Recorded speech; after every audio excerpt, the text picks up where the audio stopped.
केंद्रीय हिंदी संस्थान आगरा हैदराबाद केंद्र द्वारा आंध्र प्रदेश राज्य के मॉडल स्कूल के हिंदी अध्यापकों के निमित्त प्रशिक्षण कार्यक्रम के समापन समारोह और केंद्रीय हिंदी निदेशालय नई दिल्ली द्वारा आहूत और आयोजित हिंदी तरभाषी हिंदी नवलेखक शिविर और साथ ही हिंदी पखवाड़ा के उद्घाटन अवसर पर मैं आप सबको प्रणाम करता हूं और भारतीय भाषा दिवस, जिसे हम हिंदी दिवस प्रायः कहते हैं, की अनंत बधाइयां आप सबको देता हूं। परम आदरणीय मंचासीन इस, बल्कि मुझे पहले संबोधित करना चाहिए, आज के इस कार्यक्रम की आभासी माध्यम से या तरंग माध्यम से अध्यक्षता कर रहे परम आदरणीय मित्रवर प्रोफेसर सुनील कुलकर्णी जी, जो केंद्रीय हिंदी संस्थान और केंद्रीय हिंदी निदेशालय दोनों ही संस्थाओं के इस समय निदेशक हैं। डॉक्टर सुनील बाबूराव कुलकर्णी अपनी राष्ट्रवादी विचारधारा, अपने अनन्य हिंदी प्रेम तथा भारतीय भाषाओं के साहित्य के प्रति गहरे लगाव के लिए सारे हिंदी जगत में जाने जाते हैं। यह सौभाग्य की बात है कि आज के इस कार्यक्रम की आप अध्यक्षता कर रहे हैं। अभी संभवतः हमें उन्हें सुनने का अवसर मिले, वैसे वो इस समय दिल्ली में आयोजित जो हिंदी सम्मेलन है उसे सुशोभित कर रहे हैं। फिर भी शायद कुछ पल वो हमसे जुड़ सकें, ऐसी मैं कामना करता हूँ। मंचासीन आदरणीय बंधुवर प्रोफेसर गंगाधर वानोडे जी, जो अपने मधुर व्यक्तित्व के कारण, ये मधुर बड़ा सार्थक शब्द है, यहाँ ध्यान रखिए, हमारे यहाँ एक माधुर्य भक्ति होती, तो अपने मधुर व्यक्तित्व के कारण अत्यंत लोकप्रिय हैं और साथ ही अपनी कर्मठता के कारण वे एक भिन्न प्रकार का स्थान जो है वह कम से कम मैं कह सकता हूँ हैदराबाद के हिंदी जगत में इस समय बनाए हुए हैं। ऐसे हमारे इस संस्थान के क्षेत्रीय निदेशक प्रोफेसर वानोडे जी, केंद्रीय हिंदी निदेशालय से पधारी हुई सहायक निदेशक भाषा डॉक्टर कृति शर्मा जी, मैं समझता हूं नवलेखक शिविर के लिए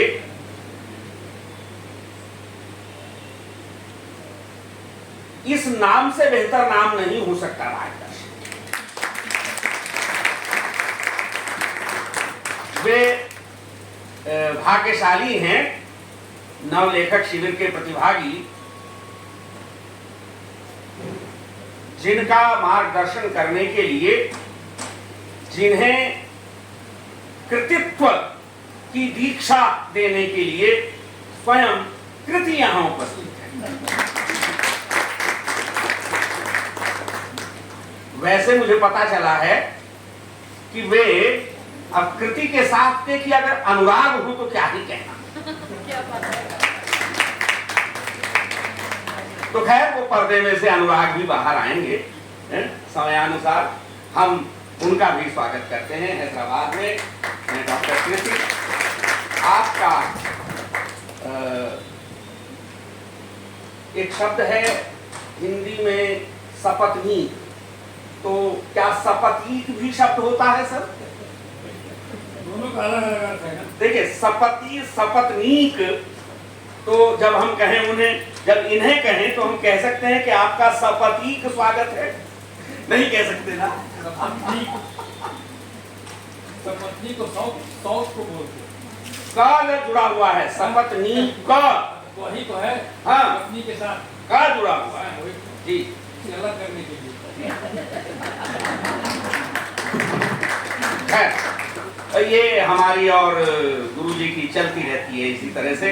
और जिसे कहते हैं, हालांकि कहा तो ये जाता है वादे वादे जायते तत्वबोधा, लेकिन वाद से और विवाद से मैं चूंकि बचता हूं, इसलिए मैं बस यही मानता हूं कि काव्य शास्त्र विनोदेन कालो गच्छति धीमताम।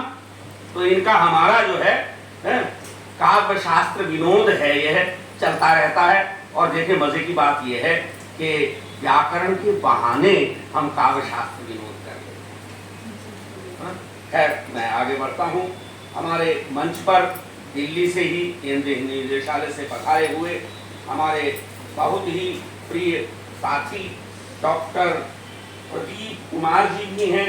हम आपका हैदराबाद में हार्दिक स्वागत करते हैं। और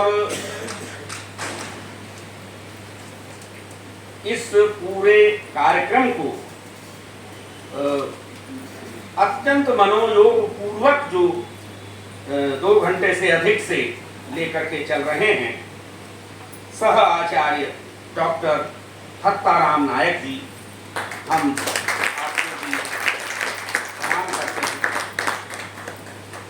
राधा जी, डॉक्टर एस राधा, ये राधा जो है कृष्ण की आह्लादिनी शक्ति ही नहीं है, बल्कि इस केंद्र की आह्लादिनी शक्ति ही है।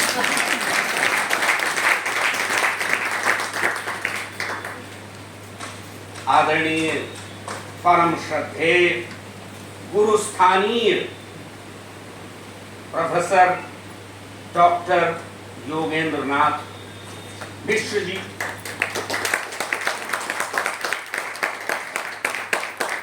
इनके जैसा व्याकरण विद शायद ही कहीं कोई देखने को मिले। वैसे ही व्याकरण वालों से थोड़ा डर तो लगता ही है। हाँ, व्याकरण वालों का कुछ कहा नहीं जा सकता। पता नहीं, शायद पाणिनि के बारे में है ना साहब, ये व्याघ्र सामने से आ रहा है तो व्याघ्र को सामने से देख करके हटने के बजाय सीधे व्याघ्र के मुंह में जाकर बताने लगते हैं कि व्याघ्र शब्द की व्युत्पत्ति क्या है।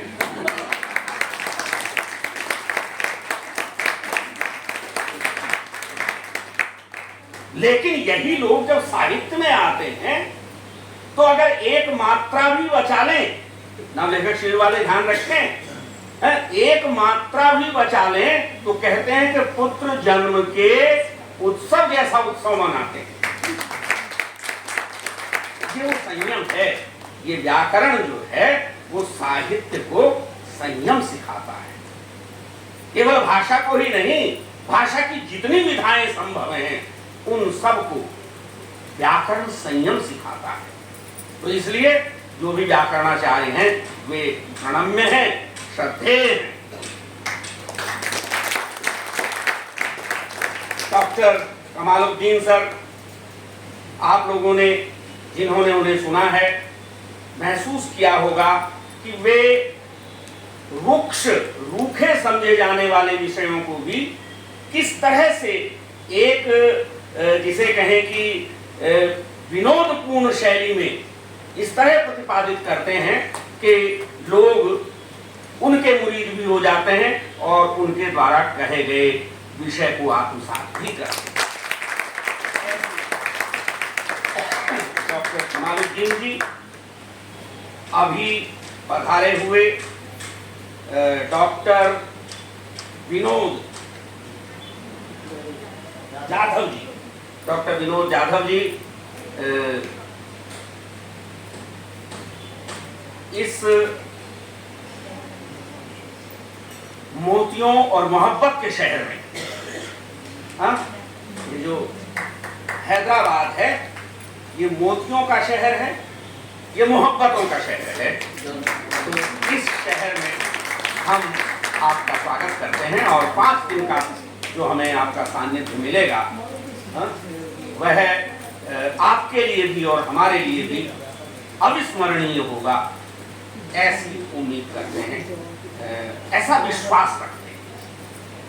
इसके साथ ही आंध्र प्रदेश राज्य के मॉडल स्कूलों से पधारे हुए 34 प्रतिभागी जो हैं, जिनके अभी प्रताप का हम 2 घंटे से यहाँ दर्शन कर रहे हैं और जिनके लेखन की प्रशंसा, देखिए ये जो व्याकरण वाले लोग होते हैं ये किसी की प्रशंसा नहीं करते। अगर इनके मुंह से आपने प्रशंसा ले ली तो फिर तो समझिए कि आपने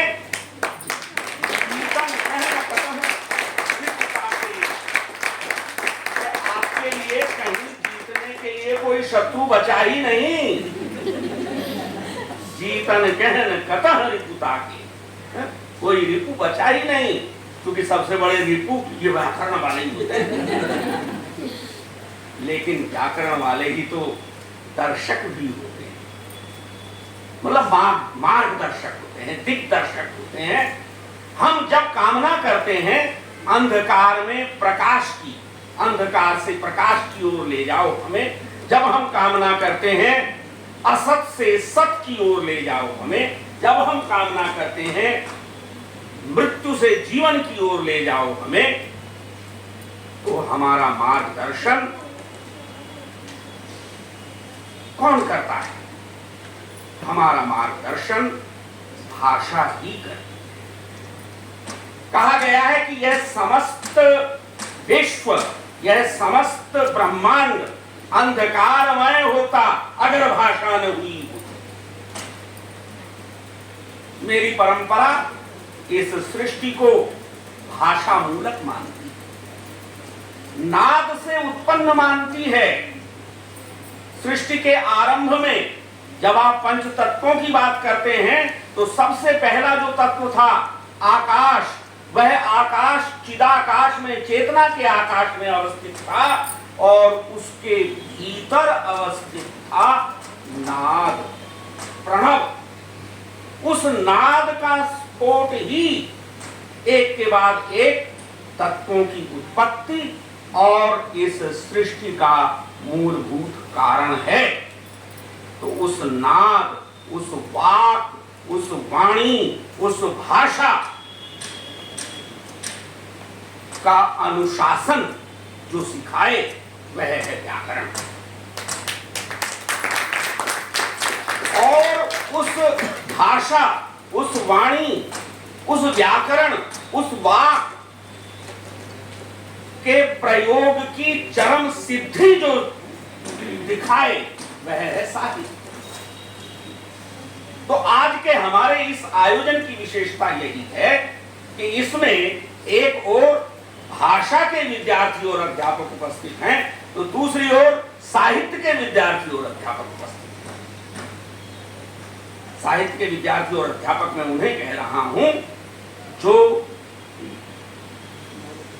हिंदी नवलेखक शिविर में भाग लेने के लिए जहां विभिन्न प्रांतों से पधारे।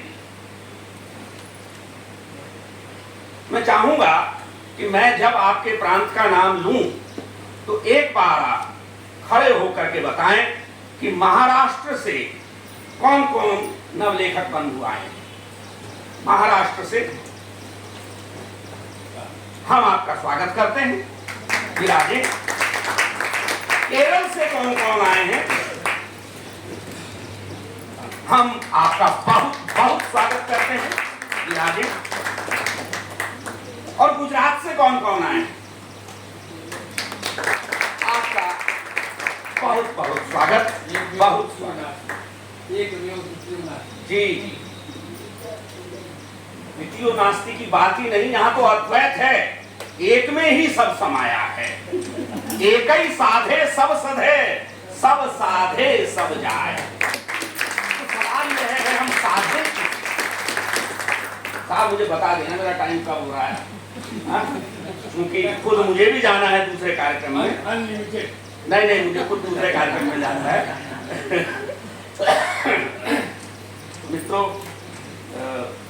भले ही मैं पंक्ति में सबसे अंत में आपके सामने खड़ा हुआ हूँ, लेकिन आप यह समझें कि मैं आपका इस हैदराबाद शहर में, इस खूबसूरत तेलंगाना के खूबसूरत इस राजधानी शहर में आपका स्वागत करता हूँ।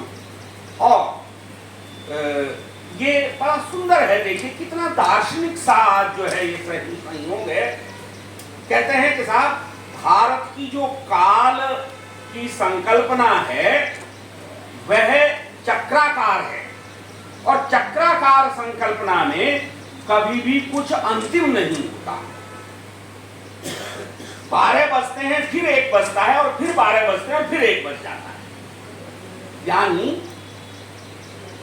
हमारे यहाँ समापन जो है वह कभी स्थायी नहीं होता, और इसीलिए हम देखते हैं कि एक ओर समापन हो रहा है तो दूसरी ओर उद्घाटन और स्वागत।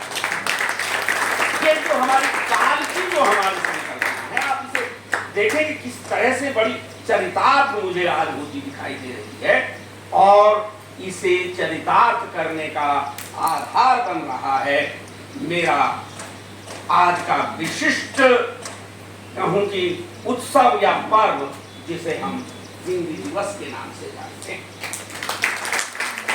कुछ बातें हिंदी के बारे में करेंगे, भाषा के बहाने हिंदी और हिंदी के बहाने भाषा के बारे में। आज का दिन यह जिसे हम हिंदी दिवस कहते हैं, और जैसा मैंने आरंभ में कहा कि इसे भारतीय भाषा दिवस कहना एक बेहतर और उदात्त विकल्प है। हम हिंदी दिवस 14 सितंबर को इसलिए मनाते हैं, आप जानते ही हैं कि इस दिन संविधान के उन हिस्सों को संविधान सभा ने स्वीकार किया था जिनमें हिंदी भारत की भाषा नीति का उल्लेख है। और इस भाषा नीति में अत्यधिक महत्वपूर्ण है अनुच्छेद 343, जिसमें यह कहा गया है कि हिंदी, ध्यान से सुने, हिंदी भारत संघ की राजभाषा हिंदी होगी, जो देवनागरी लिपि में लिखी जाएगी और जिसके लिए भारतीय अंकों के अंतरराष्ट्रीय स्वरूप का प्रयोग किया जाएगा। यही कारण है कि हम 14 सितंबर को हिंदी दिवस कहते हैं। लेकिन जब भाषा नीति स्वीकार की गई तो केवल हिंदी की ही बात उसमें नहीं थी। अगले अनुच्छेदों में यह स्पष्ट किया गया कि भारत संघ की राजभाषा तो हिंदी होगी, लेकिन भारत संघ में सम्मिलित जो अलग अलग राज्य हैं वे अपनी राजभाषाओं का निर्धारण स्वयं कर सकेंगे। यहीं से उसे शक्ति मिलती है, हमें शक्ति मिलती है कि हम आंध्र प्रदेश की या तेलंगाना की या कर्नाटक की या महाराष्ट्र की या बंगाल की या गुजरात की या केरल की अलग अलग राजभाषाएं अंगीकृत करते हैं या हमने किया है। इन जो हमारा एक तरह से भाषाओं का जो सिस्टम है, जो तंत्र है, वह 3 टायर वाला है। एक टायर जो है, एक जो प्रकोष्ठ है, वह केंद्र की भाषा का है या भारत संघ की भाषा का है, दूसरा राज्यों की भाषा का है, और एक जनभाषा का है। क्योंकि ये जो राजभाषाएं हैं, चाहे वो राज्य की हो या केंद्र की हो, इन्हें संजीवनी तो जनभाषाओं से ही मिलती है। आप राजभाषा अपनी कोई भी बना लें, आप कल्पना करें कि आप आंध्र प्रदेश से आते हैं या आप केरल या किसी अन्य प्रदेश से आते हैं, उसका जो सीमावर्ती कोई गांव है, वहां के पुलिस थाने में क्या केवल उन्हीं भाषाओं में काम होता है जो वहां की राजभाषाएं हैं? नहीं, जो पड़ोस की राजभाषा है उसमें भी काम होता है।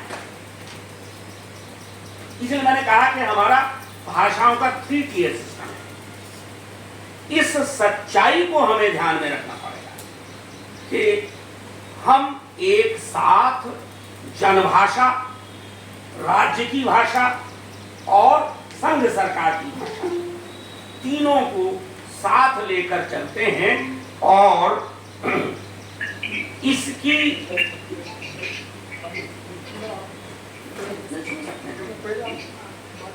हमें इसकी शक्ति या क्षमता जो है वह हमारे संविधान के द्वारा प्राप्त होती है।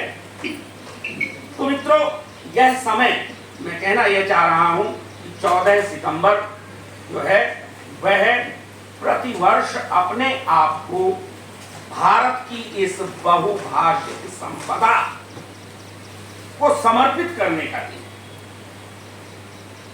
जरूरत इस बात की है कि हम स्वयं इस बात को जाने सीखें, अपने विद्यार्थियों को जनाएं और सिखाएं, अपने परिवार के सदस्यों को इसे समझाएं कि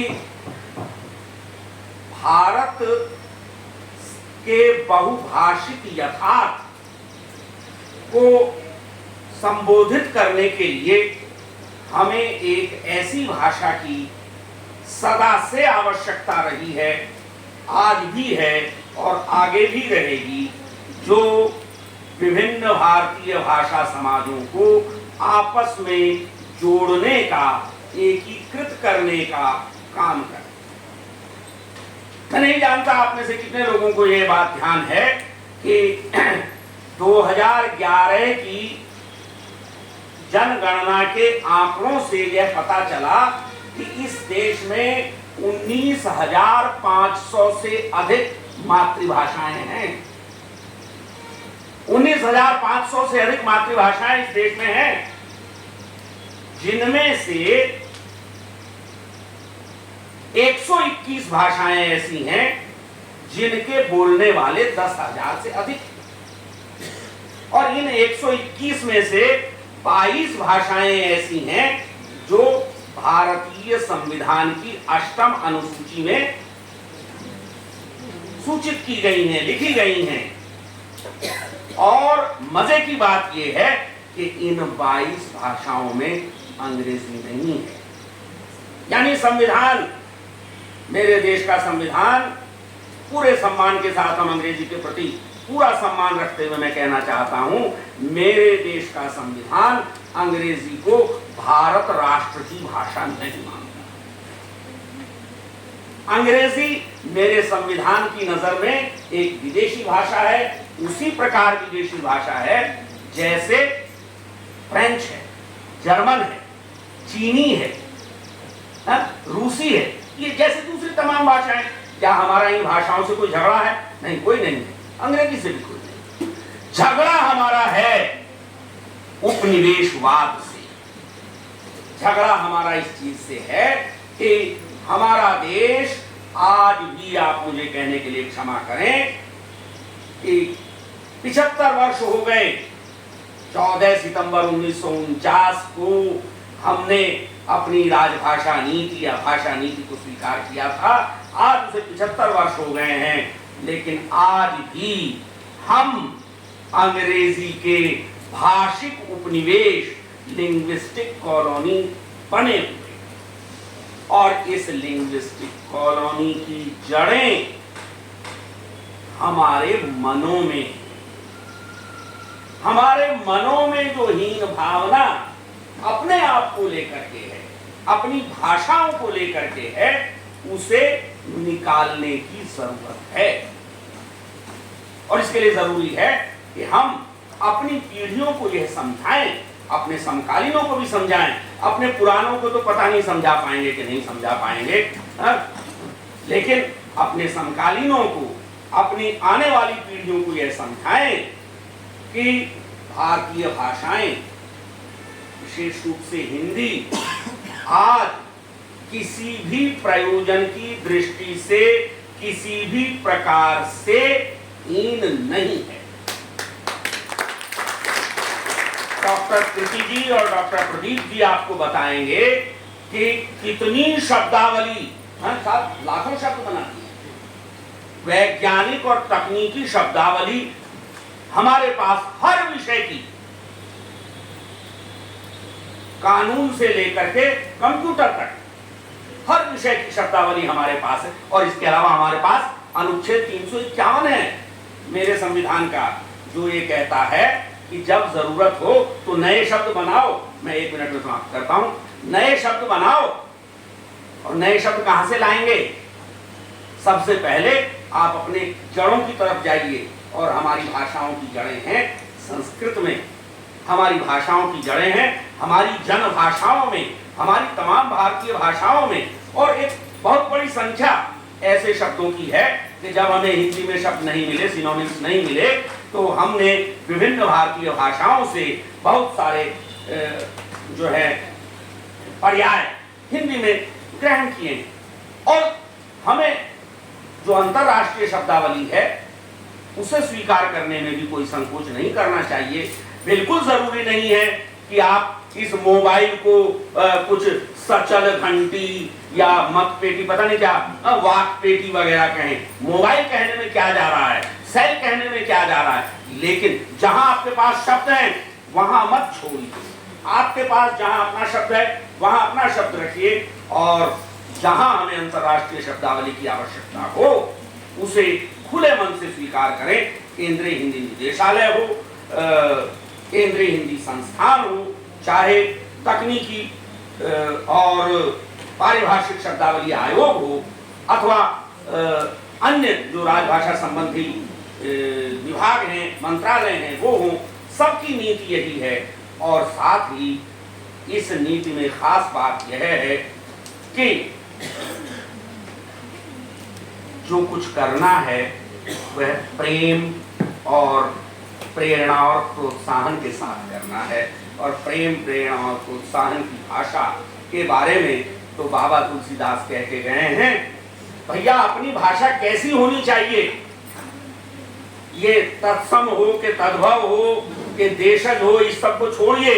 अपनी भाषा यहाँ से जुड़ी होनी चाहिए, हृदय से जुड़ी होनी चाहिए।